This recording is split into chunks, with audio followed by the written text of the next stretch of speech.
Salam Guru Bergerak. Saya Anastasia Ninotska dari SMA Kristen Anak Panah Nabire, CGP Angkatan 8, akan memaparkan tentang blok rangkuman koneksi antar materi pada modul 3.1, pengambilan keputusan berbasis nilai-nilai kebajikan sebagai pemimpin.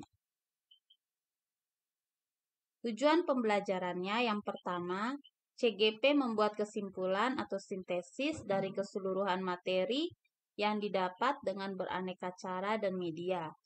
2. CGP dapat melakukan refleksi bersama fasilitator untuk mengambil makna dari pengalaman belajar dan mengadakan metakondisi terhadap proses pengambilan keputusan yang telah mereka lalui dan menggunakan pemahaman barunya untuk memperbaiki proses pengambilan keputusan yang dilakukannya. Kita masuk dahulu ke kegiatan pertama, yaitu kegiatan pemantik. Ada kutipan dari Bob Talbert yang mengatakan, mengajarkan anak menghitung itu baik, namun mengajarkan mereka apa yang berharga atau utama adalah yang terbaik. Teaching kids to count is fine, but teaching them what counts is best. Menurut saya, kutipan di atas kaitannya dengan proses pembelajaran pada modul 3.1 ini, program pendidikan guru penggerak tentang pengambilan keputusan berbasis nilai-nilai kebajikan sebagai pemimpin adalah mengajarkan yang utama. Sebagai pemimpin, kita harus mengetahui apa yang utama dan berharga pada saat mengambil keputusan. Nilai-nilai atau prinsip-prinsip yang kita anut dalam suatu pengambilan keputusan dapat memberikan dampak pada lingkungan kita jika nilai-nilai dan prinsip-prinsip itu juga berguna bagi sesama, merupakan sesuatu yang berharga dan utama dalam hidup. Seorang pemimpin pembelajaran dapat berkontribusi pada proses pembelajaran murid dalam pengambilan keputusan dengan cara mengutamakan asas keberpihakan kepada peserta didik, menerapkan asesmen awal peserta didik untuk mengetahui minat, kesiapan, dan profil belajar peserta didik.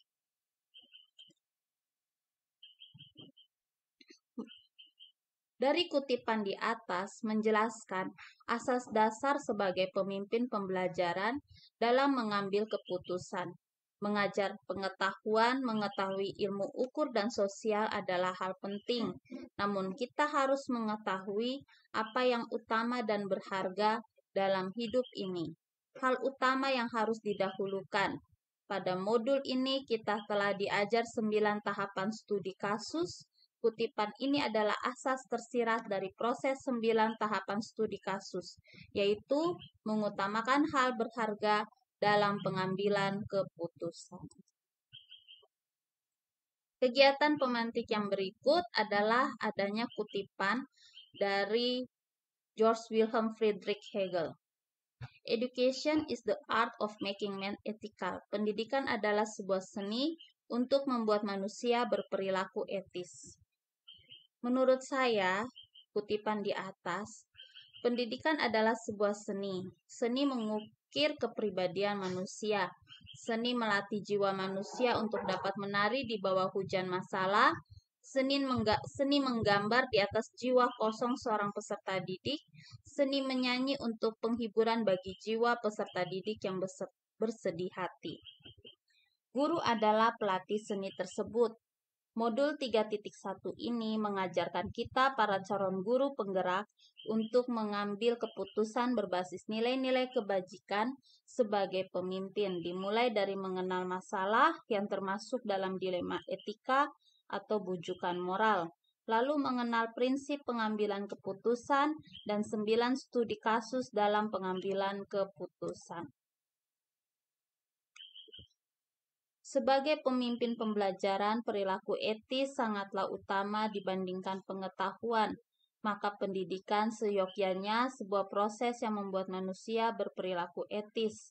Jika guru sebagai pemimpin berperilaku etis, maka terwujudlah budaya positif di lingkungan sekolah. dan profil pelajar Pancasila di dalam karakter peserta didik.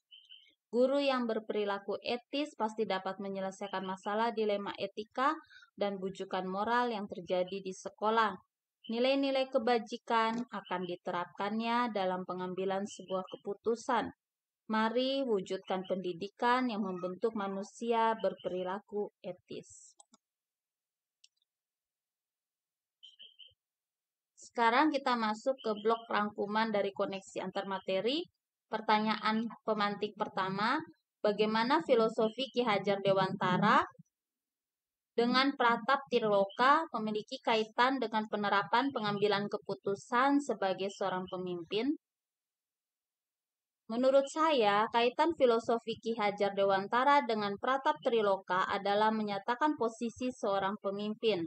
Pemimpin di depan sebagai panutan, pemimpin harus dapat berbaur di tengah anggota, memahami keadaan anggotanya, dan memberikan semangat dari belakang. Pertanyaan pemantik kedua, bagaimana nilai-nilai yang tertanam dalam diri kita berpengaruh pada prinsip-prinsip yang kita ambil dalam pengambilan suatu keputusan? Menurut saya, nilai-nilai dalam diri kita adalah karakter kita, akan terlihat dalam pengambilan keputusan. Maka diharapkan seorang pemimpin memiliki nilai-nilai kebajikan agar terpancar saat pengambilan keputusannya. Pertanyaan pemantik yang berikutnya, bagaimana materi pengambilan keputusan berkaitan dengan kegiatan coaching, bimbingan yang diberikan pendamping atau fasilitator dalam perjalanan proses pembelajaran kita, terutama dalam pengujian pengambilan keputusan yang telah kita ambil? Menurut saya, coaching alur tirta membantu pemimpin dalam mengambil keputusan lebih terstruktur pada pemikirannya. Apakah pengambilan keputusan tersebut telah efektif? Masihkah ada pertanyaan-pertanyaan dalam diri kita atas pengambilan keputusan tersebut? Menurut saya, pengambilan keputusan tersebut telah efektif dan tidak ada lagi pertanyaan-pertanyaan di dalam diri saya. Pertanyaan pemantik yang berikutnya, bagaimana kemampuan guru dalam mengelola dan menyadari aspek sosial emosionalnya akan berpengaruh terhadap pengambilan suatu keputusan, khususnya masalah dilema etika? Menurut saya, sangat berpengaruh aspek sosial emosional terhadap pengambilan keputusan, khususnya dilema etika, karena pengambilan keputusan seyogyanya dilakukan saat pikiran tenang dengan emosi yang stabil apabila saat menyelesaikan masalah dilema etika.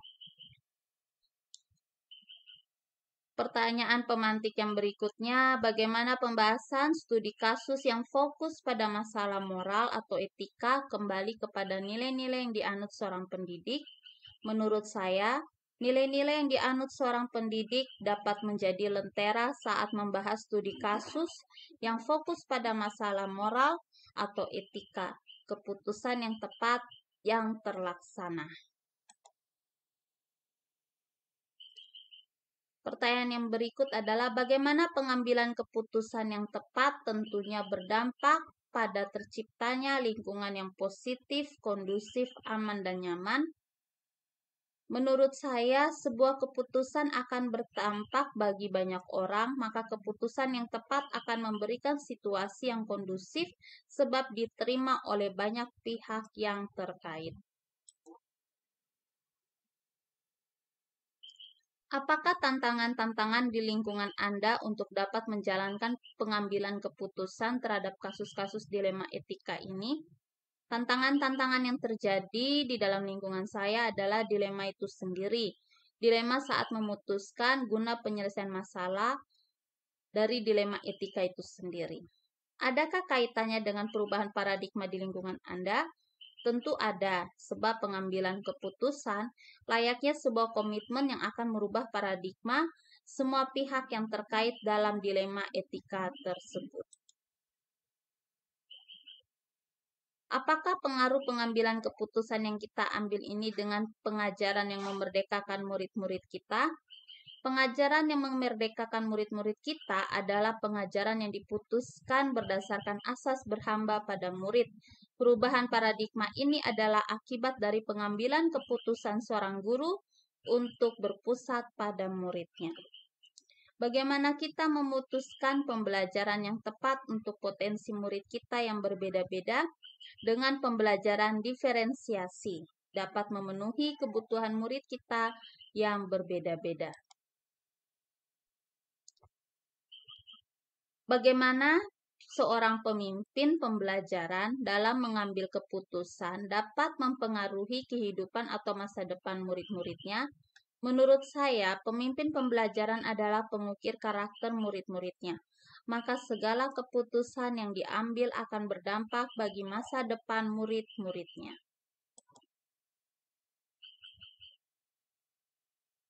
Pertanyaan pemantik yang berikut, apakah kesimpulan akhir yang dapat Anda tarik dari pembelajaran modul materi ini dan keterkaitannya dengan modul-modul sebelumnya? Menurut saya, filosofi KHD adalah dasar dari sikap seorang pemimpin pembelajaran yang mencerminkan nilai-nilai dan peran guru penggerak, sehingga memiliki visi yang mendasari pelayanannya dan menciptakan budaya positif di lingkungan sekolah. Pemimpin pembelajar harus dapat memenuhi kebutuhan pembelajaran murid dengan pembelajaran diferensiasi, dapat mengontrol siswa, sosial emosionalnya, dan menerapkan coaching alur tirta pada proses supervisi akademik. Dalam penerapan semua ini adalah keputusan yang diambil oleh seorang pemimpin pembelajar yang tentu mengalami dilema etika, namun dengan penerapan paradigma, 3 prinsip, dan 9 studi kasus, maka semua keputusan di atas dapat terlaksana. Pertanyaan pemantik yang berikutnya, sejauh mana pemahaman Anda tentang konsep-konsep yang telah Anda pelajari di modul ini, yaitu dilema etika dan bujukan moral, 4 paradigma pengambilan keputusan, 3 prinsip pengambilan keputusan, dan 9 langkah pengambilan dan pengujian keputusan. Adakah hal-hal yang menurut Anda di luar dugaan? Dilema etika adalah suasana orang berada di dua pilihan yang secara moral sama-sama bernilai benar. Sedangkan bujukan moral, seseorang diperhadapkan kepada dua pilihan, yaitu benar versus salah.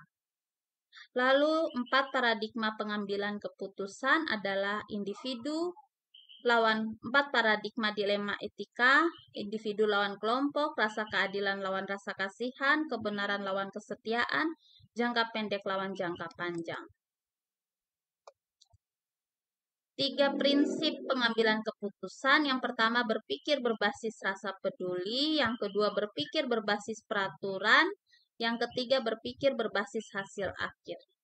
Lalu 9 langkah pengambilan dan pengujian studi kasus diawali dengan mengenali bahwa ada nilai-nilai yang saling bertentangan. Yang kedua, menentukan siapa yang terlibat dalam situasi tersebut. Ketiga, mengumpulkan fakta-fakta yang relevan. Yang keempat, pengujian benar atau salah. Yang kelima, pengujian benar dan benar. Yang berikutnya, melakukan prinsip 3 resolusi. Yang ke-7, investigasi opsi trilema. Yang ke-8, buat keputusan. Yang ke-9, refleksikan.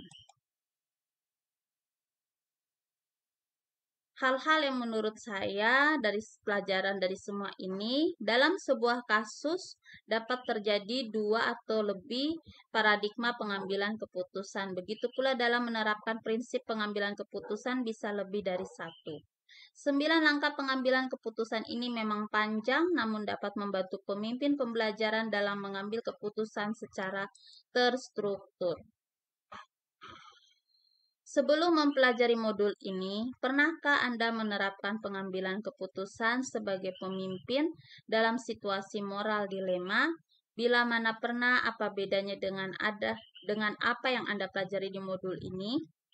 Saya sudah pernah menerapkan pengambilan keputusan sebelum belajar modul ini. Bedanya, saat mempelajari modul ini adalah lebih mudah penyelesaiannya jika menerapkan yang diajarkan pada modul ini. Bagaimana dampak mempelajari konsep ini buat Anda? Perubahan apa yang terjadi pada cara Anda dalam mengambil keputusan sebelum dan sesudah mengikuti pembelajaran modul ini? Dampaknya adalah pola pikir saya menjadi terstruktur dan tenang saat menganalisis masalah dan mengambil keputusan. Seberapa penting mempelajari topik modul ini bagi Anda sebagai seorang individu dan Anda sebagai seorang pemimpin? Menurut saya sangat penting sebab pelajaran dalam modul ini adalah modal pemimpin pembelajar dalam menyelesaikan masalah dilema etika dan bujukan moral. Terima kasih atas perhatiannya. Tetap semangat, tergerak, bergerak, menggerakkan.